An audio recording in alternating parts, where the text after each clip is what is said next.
Mill-ewwel stħarriġ dwar il-ħiliet f'Malta li sar bejn Ottubru u Diċembru tal-2022 fost persuni ta' bejn il-15 u l-64 sena joħroġ li 40% biss ta' dawk intervistati esprimew xewqa li jtejbu l-ħiliet tagħhom jew li jiksbu ħiliet ġodda.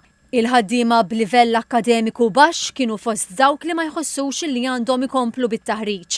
Iċ-Chairman Eżekuttiv tal-Kunsill Nazzjonali tal-Ħiliet, Jeffrey Pulicino Orlando, qal li dan huwa aspett li l-Kunsill se jkun qed jindirizza immedjatament permezz ta' kampanja ta' għarfien biex it-taħriġ ma jiqafx fuq il-bank tal-iskola. Partikolarment l-importanza ta' reskilling u upskilling f'pajjiżna.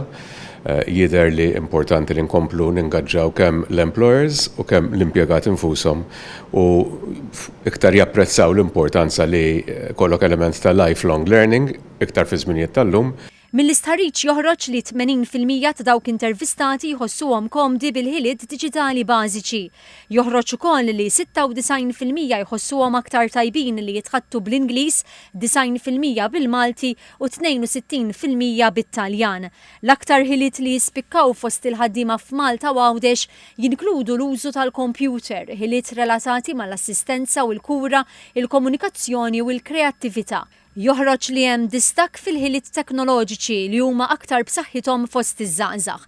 F'intervista ma' TVM News, Dr. Pulicino Orlando rimarka li l-istħarriġ jindika wkoll li fadal xi jsir fl-hekk imsejħa soft skills, partikolarment fost iż-żgħażagħ, fil-mod ta' kif wieħed jesprimi lilu nnifsu fit-teħid tad-deċiżjonijiet u li jaħdem f'tim fost oħrajn.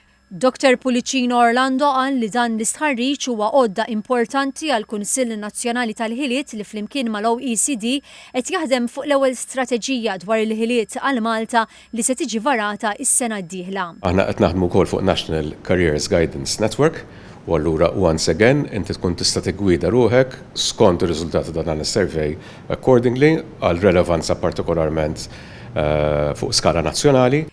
L-istħarriġ indirizza fost oħrajn il-ħiliet artistiċi u kreattivi dawk relatati mal-kostruzzjoni, l-agrikoltura, l-bidja u s-sajd, l-assistenza u l-kura, il-komunikazzjoni, it-teknoloġija, il-lingwi u l-liċenzji.